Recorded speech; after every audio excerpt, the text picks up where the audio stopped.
मी Anushka Shankhnath news चॅनलच्या मराठी बातमीपत्रात आपल्या सर्वांचं परत एकदा स्वागत करते। बघूया आजच्या काही मराठी ठळक बातम्या।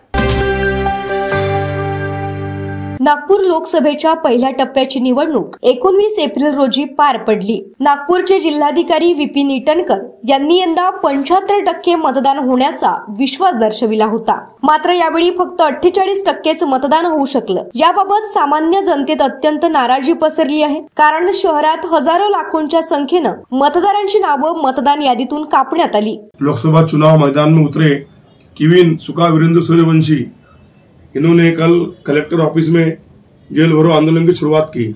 इसका मुख्य कारण ये है कि हमारे नागपुर शहर में 22,68,000 कुछ मतदाता है। वो सारे मतदाता जब 19 तारीख को अपना मत देने के लिए जब गए तो तकरीबन 7 लाख जो लोग हैं, 7 लाख मतदाताओं के नाम लिस्ट से गायब थे।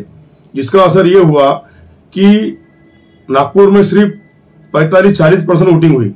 मेरा मानना यह है कि प्रशासनिक अधिकारियों की गलती की वजह से हुआ है और ये किसी सत्ताधारी पार्टी को जिताने का प्रयास है, षड्यंत्र है, ऐसा हमें लगता है। इसके माध्यम से कल हमने जेल भरो आंदोलन किया, हमारे कार्यकर्ताओं ने, और जेल भरो आंदोलन के माध्यम से जनता को जागरूक होना ये हमारा लक्ष्य है। अगर आज नहीं जागे तो आने वाले समय में हम सबको गुलामी झेलनी पड़ेगी, ऐसा मेरा मानना है। साथियों, मेरा मानना यह है कि 7 लाख वोटर नागपुर शहर के कहाँ गए, ये एक दूसरा कि नागपुर का इलेक्शन रद्द होना चाहिए। तीसरा, अगर 7 लाख वोटरों ने अगर मतदान नहीं किया तो इनका पुनः इलेक्शन होना चाहिए।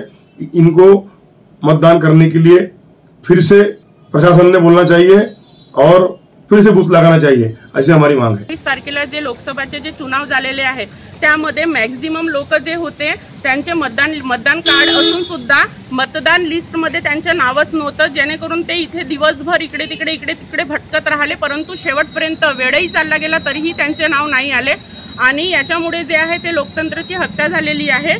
आणि आमचं म्हणणं हेच आहे की कुठे नाही कुठे जे आहे याच्यासाठी जबाबदार जे आहे आपले सरकार आहे आणि अधिकारी आहे, की कारण लोकांचे जे आहे नाव लिस्ट मध्ये नाही होते, कार्ड असून सुद्धा त्यांचे नाव लिस्ट मध्ये नाही आहे। मेलेल्या लोकांचे नाव आहे, परंतु जे जिवंत लोक आहेत त्यांचे कुठेही नाव दिसलेले नाही आहे।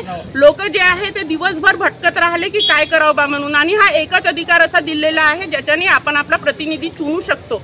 परंतु हाही अधिकार जो आहे दिवसादिवस हे लोक जे आहे छीनत आहे, त्याच्याने हे लोक चाहतात की लोकतंत्राची हत्या हो बा म्हणून आज आम्ही इथे हा जो आहे आंदोलन केलेला आहे की हा 2024चा जो चुनाव आहे लोकसभेचा हा पुन्हा झालाच पाहिजे बा म्हणून। याच्यासाठी यंदा लोकसभेच्या निवडणुकीसाठी देशजनहित पार्टीचे उमेदवार किविसुका सूर्यवंशी यांनी याबाबत प्रशासनानं दखल घ्यावी म्हणून आज नागपूर जिल्हाधिकारी कार्यालयावर मोर्चा काढला।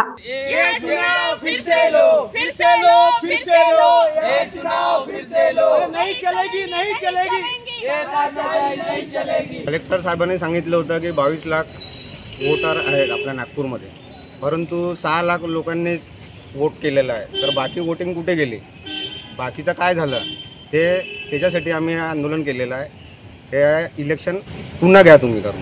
हे फक्त गुल्लेबाजी आहे। आज मी प्रभाग क्रमांक 24 पूर्व नागपूर इथे राहतो। माझ्या आईचा वोट दुसरा प्रभागात आला, प्रभाग क्रमांक 4। माझी सख्खी आई आहे आणि माझ्या वडिलाचा दर्शन कॉलनीमध्ये आला। हे काय आहे? आणि काही लोक जे जिवंत असून त्यांच्या वोटिंगमध्ये काही नाव नाही आणि मेलेल्या लोकांच्या इलेक्शनमध्ये नाव आहे। हे काय आहे? आणि ज्या लोकांची वोटिंग आहे ते वोटिंग करायला नाही येत आहे आणि जे मेलेले लोक आहे त्यांच्या नावानं वेगळे लोक इलेक्शन करायला येते। हे तान्याशाही आहे सर। कॅमेरामॅन सचिन सह सनी भोंगाडे, शंखनाथ न्यूज नागपूर।